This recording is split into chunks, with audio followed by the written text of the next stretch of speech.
we're trying out the Mac 9 DS.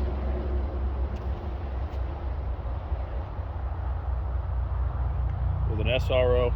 But yeah, we're gonna find out how it runs, man. But so far, just the fit and feel. I took it apart, oiled it up. There's no MIM parts in this whatsoever. So it is a quality built gun, even though it's a budget 2011. So we'll see how it goes.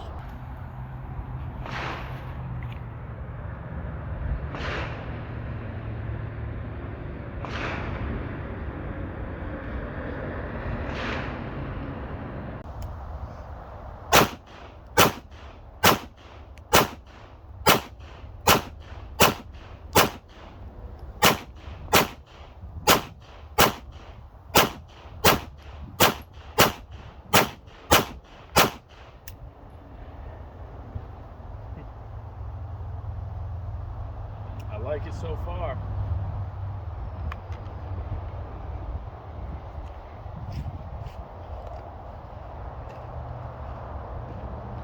Obviously we were going for the top right here. So I'll be honest, I wasn't trying super hard to keep a tight group. I was just trying to get a feel for it, see where it wanted to go with relation to the dot. That's about it though. Every shot landed in close approximation. I think if I really tried, I could get a tight group. So I guess we'll do that over here next.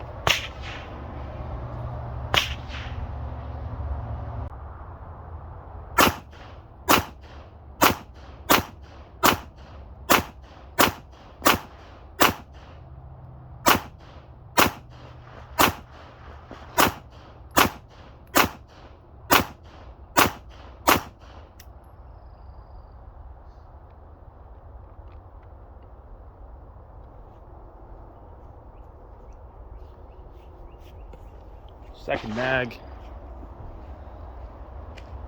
Tried to get a little tighter group this time.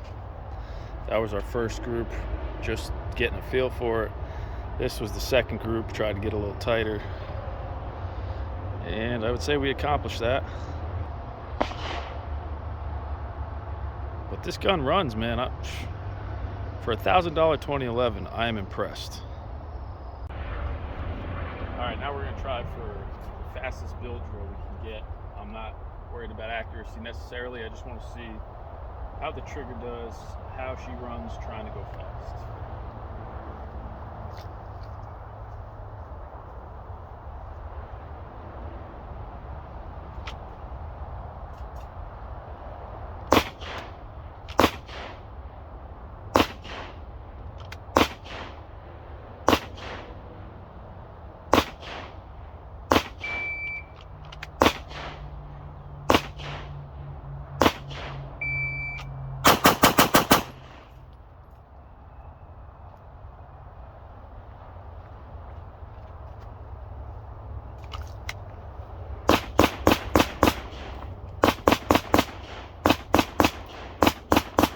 Not bad. 1.91, first ever build drill with the Mac 9 DS. They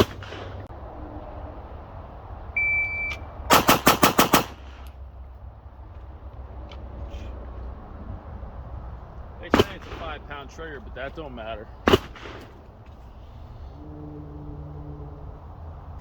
Second ever build drill. That's a 1.78 on my second build drill ever with the Mac 9 double stack. It does have a longer trigger profile. They say it's 5 pounds, whereas my others are 3 to 4, some are closer to 2. But I got no problem getting a 1.78 with 0.14 splits with this right here on the second build drill I've ever tried. So I got no issues with this thing so far.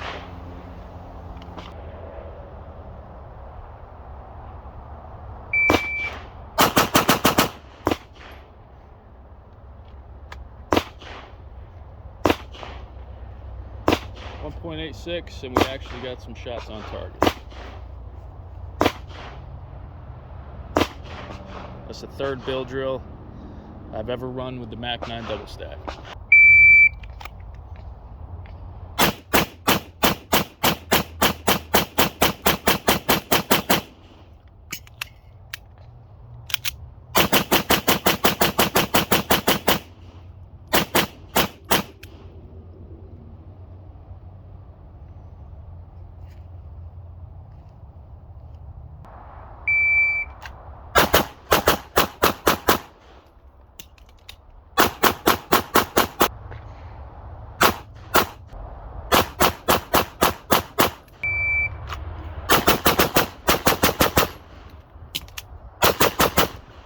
right, initial thoughts on the Mac 9 DS.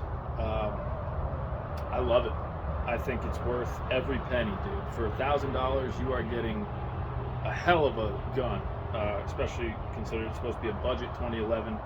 They don't use any MIM parts. It's got a full commander length, 4.25 inch bull barrel, which is my favorite length. Great fiber optic sights. Comes optic ready. Comes with a magwell. That's going to bring me to the couple things I don't like about it. There's only two. One is the magwell. Not all mags, it is compatible with Staccato and Prodigy mags, but it's not, because of that magwell. Staccato mags do work,